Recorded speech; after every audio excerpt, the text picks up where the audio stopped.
Oke, assalamualaikum warahmatullahi wabarakatuh. Perkenalkan, kami dari kelompok 6 yang terdiri dari saya sendiri, Hasfi Haikal, dan teman-teman yang lainnya, Nur Hidayah, Nadia, Siti Maimunah, Sofi, dan Evi Sevia. Baik, di sini kami akan mempresentasikan konsep kewirausahaan dan manajemen produktivitas berwirausaha bersama dengan praktisi atau pengusaha dan influencer. Nah, untuk mempersingkat waktu, mari kita langsung saja ke pembahasan yang akan disampaikan oleh. Yang pertama, konsep kewirausahaan. Nah, ada beberapa ahli yang telah mengemukakan tentang konsep kewirausahaan, di antaranya menurut Frank Knight tahun 1921, yang kedua menurut Jean Baptista Say tahun 1816, yang ketiga menurut Joseph Schumpeter tahun 1934. Oke, yang pertama menurut Frank Knight tahun 1921, beliau mengemukakan bahwa wirausahawan mencoba untuk memprediksi dan menyikapi perubahan pasar. Nah, definisi ini menekankan pada peranan wirausahawan dalam menghadapi ketidakpastian dalam dinamika pasar.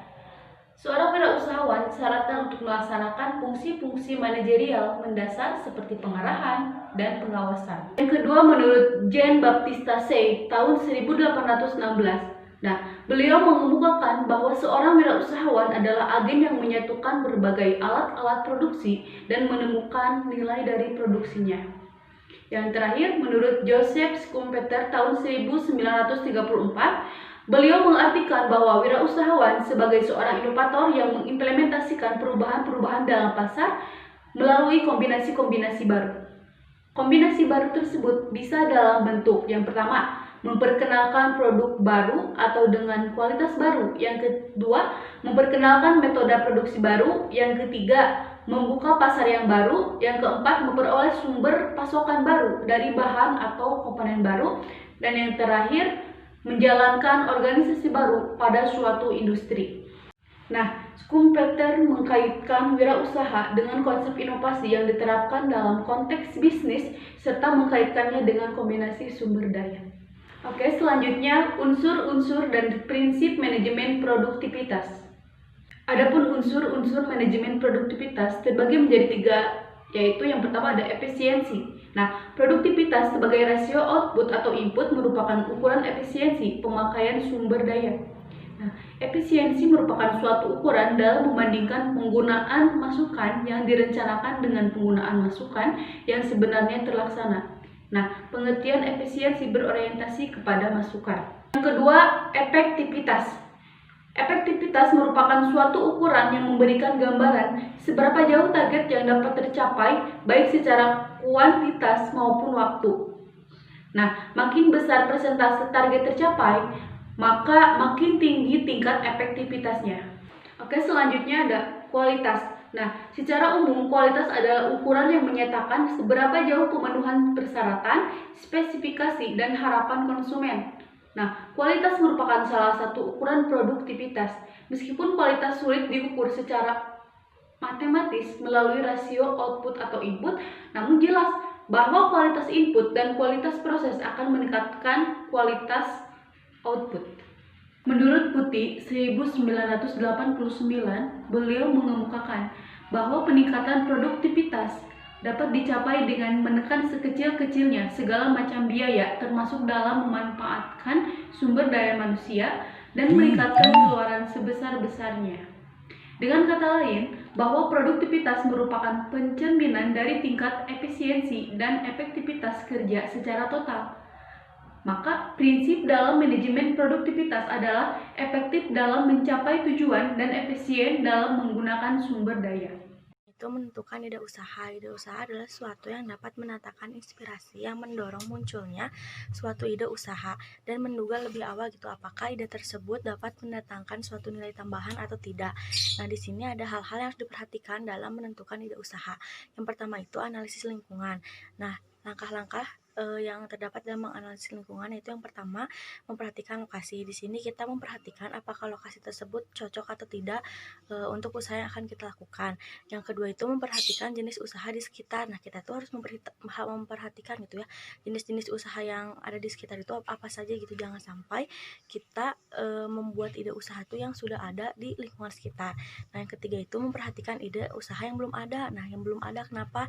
Karena untuk melengkapi kekurangan produk usaha yang belum ada di sekitar gitu. Jadi berbeda gitu dengan produk-produk yang ada di sekitar gitu. Nah, yang kedua itu ada mendata ide usaha. Nah, dalam mendata ide usaha ini kita harus mencatat gitu usaha apa aja yang akan kita lakukan gitu, dan kekurangan dan kelebihannya itu apa gitu, untuk mengukur apakah usaha ini tuh cocok atau tidak gitu, yang sesuai dengan kemampuan kita dan lokasi yang akan kita pilih gitu. Nah, yang ketiga itu mempelajari ide usaha yang telah ditentukan.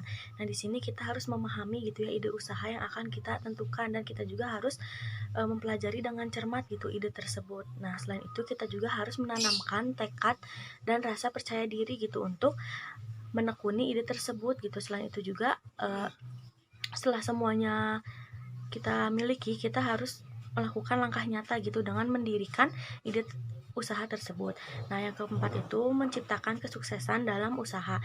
Nah, di sini itu yang kita perlukan itu yang pertama percaya diri atas usaha yang akan kita tekuni gitu. Yang kedua itu memiliki tekad kuat untuk sukses gitu. Yang ketiga memiliki motivasi tinggi dalam merawat usahanya gitu. Nah, yang terakhir itu bekerja keras untuk mengembangkan usahanya tersebut. Baik, selanjutnya yaitu strategi pemasaran. Strategi pemasaran atau yang biasa dikenal dengan marketing sangat dibutuhkan oleh perusahaan untuk mempromosikan maupun menyebarluaskan produk serta layanan yang mereka punya, sehingga dapat menjangkau orang banyak. Nah, pemasaran ini juga sangat dibutuhkan oleh konsumen agar mereka bisa mendapatkan produk yang benar-benar mereka butuhkan serta mereka inginkan. Nah, dengan pemasaran yang baik, maka perusahaan dapat mendapatkan keuntungan yang banyak serta pelanggan yang banyak pula. Nah, fungsi dari pemasaran itu sendiri ada empat. Yang pertama yaitu pengenalan produk, di mana pengenalan produk ini merupakan fungsi utama dari pemasaran. Nah, dengan adanya pemasaran, maka produk dapat mudah dikenal oleh orang banyak, sehingga pemasar harus menunjukkan maupun menonjolkan apa-apa saja yang menjadi keunggulan dari produk tersebut. Yang kedua yaitu riset. Riset ini dibutuhkan untuk mendapatkan informasi yang tepat mengenai target pasaran. Biasanya hal-hal yang diriset itu berupa yang pertama kepopuleran, yang kedua usia, yang ketiga jenis kelamin, dan sebagainya, sehingga nantinya produk dapat disesuaikan dengan target pasarannya. Lalu yang ketiga yaitu distribusi. Dengan distribusi yang baik, maka produk dapat dipastikan dapat berpindah dari lokasi perusahaan maupun lokasi pembuatan produk ke pasaran yang lebih luas, baik melalui jalur darat, air, maupun udara. Nah, dengan distribusi yang baik juga, maka pembeli dapat lebih mudah untuk mendapatkan produknya. Lalu yang keempat yaitu layanan purna jual, di mana layanan purna jual ini sangat dibutuhkan oleh pembeli, karena apabila terdapat masalah maupun hal-hal yang tidak diinginkan dengan produk maupun barang yang mereka beli, mereka dapat meminta bantuan kepada penjual untuk memperbaiki maupun mengganti produknya yang rusak, sehingga produk tersebut dapat digunakan sebagaimana mestinya. Selanjutnya yaitu jenis-jenis pemasaran. Nah, jenis-jenis pemasaran ini juga ada empat. Yang pertama yaitu branding. Nah, biasanya produk atau layanan jasa itu memerlukan yang namanya target pasar dan memerlukan nama atau merek agar produknya lebih mudah dikenal. Nah, branding ini memiliki fungsi utama sebagai iklan jangka panjang, di mana branding ini biasanya menyantumkan nama, logo, serta slogan mereka. Lalu yang kedua, melalui iklan siaran. Iklan siaran ini biasanya melalui radio ataupun televisi. Nah, iklan siaran ini juga termasuk pemasaran yang potensial karena dapat menjangkau orang banyak. Lalu yang ketiga, multi level marketing atau biasa dikenal sebagai MLM. Nah, MLM ini merupakan penjualan langsung yang melibatkan banyak orang dari perusahaan yang menjual produknya. Nah, MLM ini juga biasa dikenal sebagai network marketing karena penjualnya dapat mendapatkan komisi dari penjualannya serta mereka juga bisa mendapatkan komisi dari jaringan yang menjualnya. Lalu yang keempat yaitu internet atau online. Nah, untuk saat ini pemasaran melalui internet atau online ini sangat diminati oleh perusahaan besar maupun perusahaan-perusahaan lainnya. Karena, saat ini hampir, semua orang menggunakan internet dalam kesehariannya sehingga, pemasarannya itu lebih luas lagi, orang-orang yang bisa dijangkau itu lebih banyak lagi. Selanjutnya, ada fungsi dari pemasaran. Fungsi pemasaran yang pertama ada pengenalan produk. Dengan adanya promosi, produk yang kita jual akan semakin dikenal oleh khalayak umum atau para pelanggan. Nah, selanjutnya itu ada kedua ada riset. Nah, dengan menggunakan riset, pemasar untuk mendapatkan informasi yang tepat mengenai pasar target sebuah produk. Dengan menggunakan riset ini, para pengusaha mampu meriset tempat atau syarat-syarat umum agar produk tersebut laris di tempat yang akan mereka jual. Selanjutnya itu ada distribusi. Nah, dengan adanya distribusi yang baik akan memastikan bahwa produk yang akan mereka jual mampu didistribusikan dari daerah yang satu ke daerah yang lain dan memudahkan untuk dipindahkan melalui jalur darat, air, ataupun udara. Nah, selanjutnya itu ada layanan purna jual. Nah, dalam sebuah penjualan, layanan setelah penjualan memang sangat dibutuhkan. Pemasar harus membantu pelanggan setelah mereka membeli produknya. Misalnya, seperti produk mesin. Pelanggan mungkin akan merasa kesulitan ketika menemukan masalah pada mesin yang telah mereka beli. Nah, tugas pemasar ini memastikan dan membantu agar mesin itu berjalan dengan semestinya. Selanjutnya ada jenis-jenis pemasaran. Yang pertama ada branding. Produk dan layanan harus memiliki target pasar dan nama atau merek yang mudah dikenal oleh konsumen. Branding adalah bentuk pemasaran yang memiliki fungsi sebagai ikon jangka panjang. Nah, branding ini pun sangat membantu untuk membuat produk atau layanan menjadi lebih menarik dan terkenal. Branding biasanya seringkali menyertakan seperti nama, slogan, dan logo. Selanjutnya ada iklan siaran. Nah, iklan siaran seperti radio ataupun di televisi merupakan iklan siaran yang umum dilakukan oleh para pengusaha untuk menarik konsumen. Nah, selanjutnya ada multi level marketing. Pemasaran dengan menggunakan multi level marketing adalah bentuk penjualan langsung yang melibatkan banyak orang di mana perusahaan merekrut dan menjual produk-produknya. Multi level marketing juga disebut network marketing karena tenaga penjual mendapatkan komisi dari produk yang mereka jual serta komisi penjualan dari jaringannya. Selanjutnya ada internet atau online.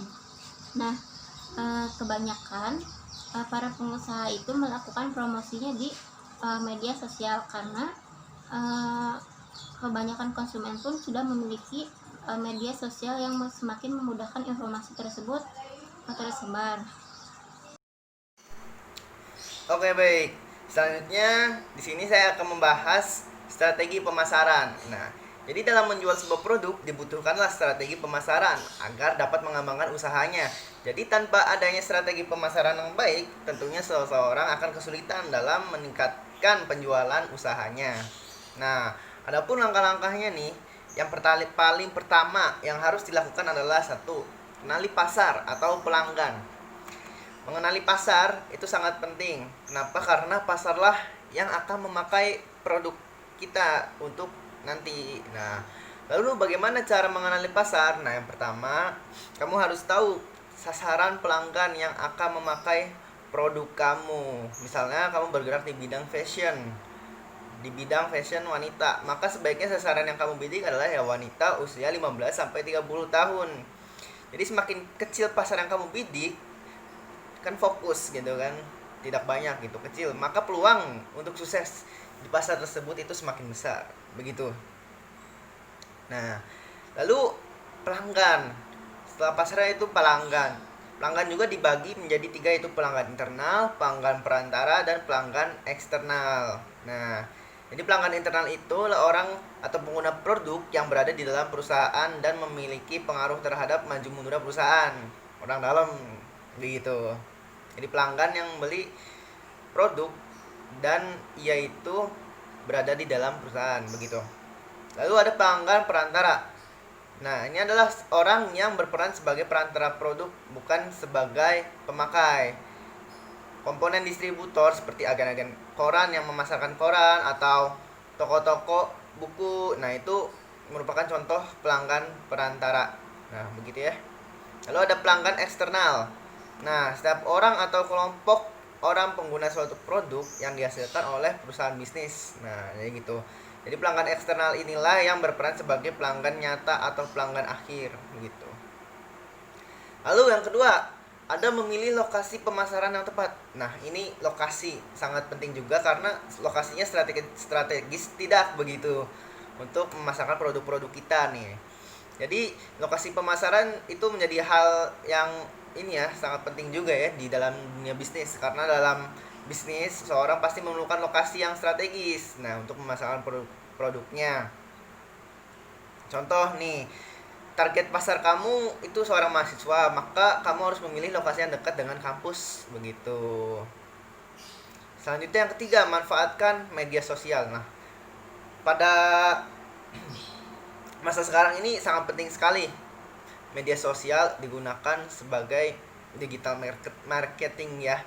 Jadi karena melalui media sosial kita itu bisa menjangkau banyak pemirsa dengan waktu yang sangat singkat dan cepat, dan kemudahan interaksi dengan banyak pelanggan gitu. Lalu nah, di dalam media sosial ini banyak juga yang menggunakan jasa seorang yang bisa memberikan pengaruh di masyarakat. Apa sih itu? Nah, influencer. Nah, contohnya seperti selebgram, blogger, youtuber, atau public figure yang lainnya lah yang mempunyai pengaruh gitu di masyarakat, public figure. Lalu keuntungan jasa influencer ini yang pertama, nah, endorse lah, begitulah bahas singkatnya, endorse. Nah, yang keuntungan pertama ini memperluas mangsa pasar.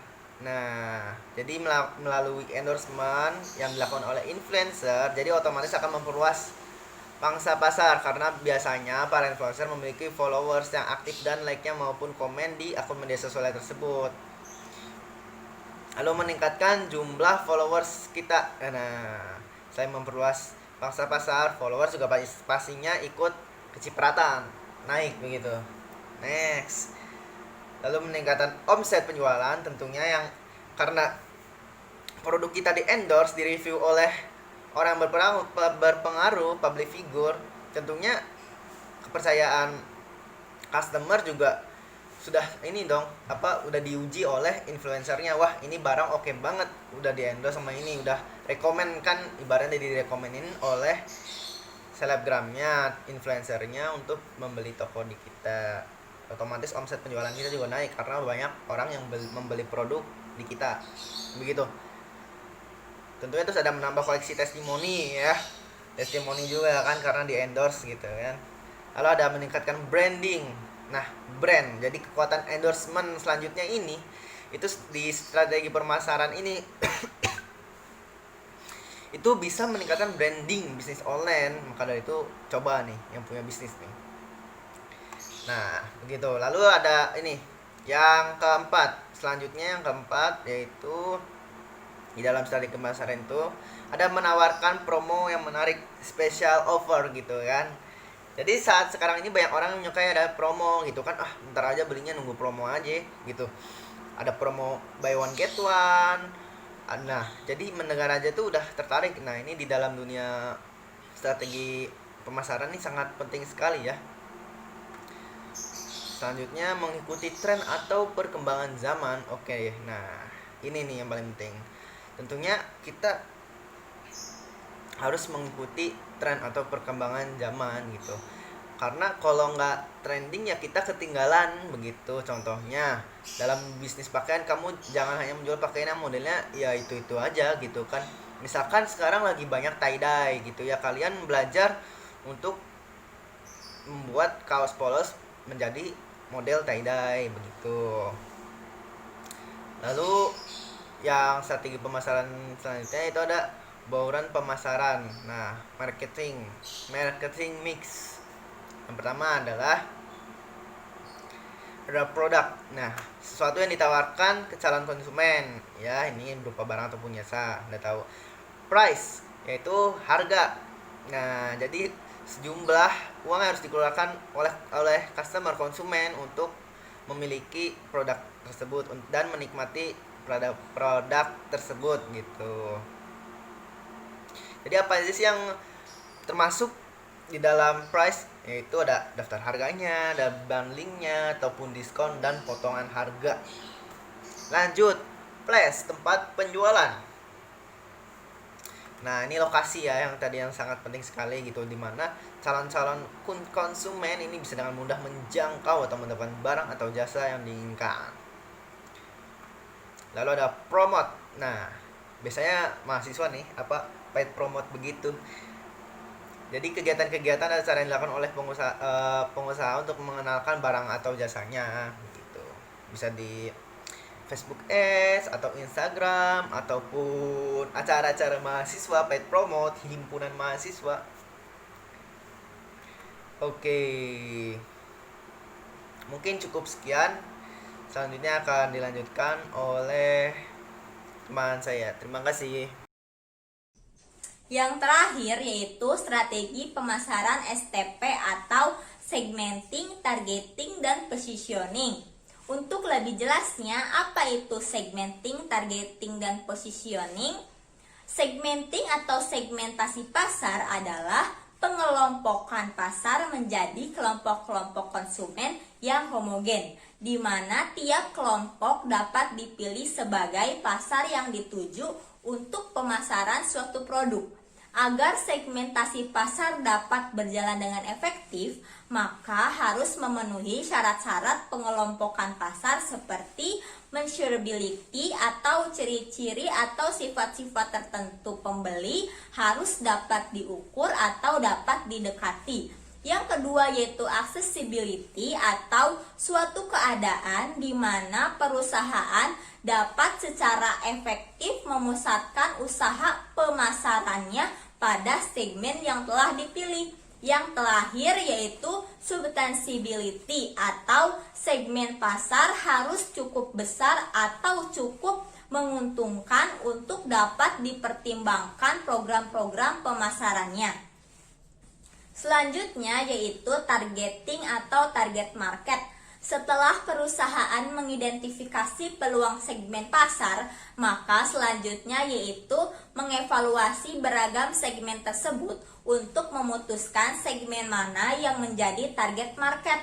Menurut Kotler 2003, dalam mengevaluasi segmen pasar yang berbeda, perusahaan harus melihat dua faktor, yaitu daya tarik pasar secara keseluruhan serta tujuan dan research perusahaan.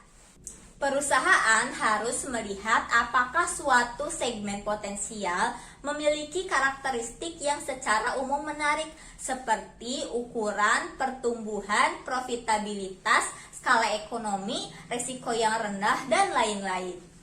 Kemudian strategi yang terakhir yaitu positioning produk. Positioning produk adalah cara pandang konsumen terhadap produk tersebut pada atribut yang paling penting yang pada akhirnya akan menghasilkan citra positif atau cara negatif dari konsumen terhadap suatu produk. Dalam melaksanakan positioning produk bisa diterapkan melalui salah satu dari 4 pendekatan berikut ini, seperti cari produk, harga dan kualitas, penggunaan, dan pengguna produk. Sedangkan dalam rangka menetapkan posisi pemasar dapat menerapkan beberapa strategi, yaitu penetapan posisi berdasarkan ciri khas produk, berdasarkan manfaat produk, berdasarkan penggunaan sesuai dengan event, berdasarkan tingkat pengguna tertentu, berdasarkan pembanding langsung dengan produk pesaing, dan berdasarkan perbedaan kategori produk. Secara umum, tugas positioning terdiri dari 3 tahap, yaitu mengidentifikasi sejumlah kemungkinan keunggulan bersaing untuk membangun posisi, yang kedua memilih keunggulan bersaing yang tepat, yang terakhir yaitu mengkomunikasikan secara efektif dan mendeliverikan posisi yang terpilih ke pasar. Sekian pemaparan dari kelompok kami. Terima kasih atas perhatiannya. Wassalamualaikum warahmatullahi wabarakatuh.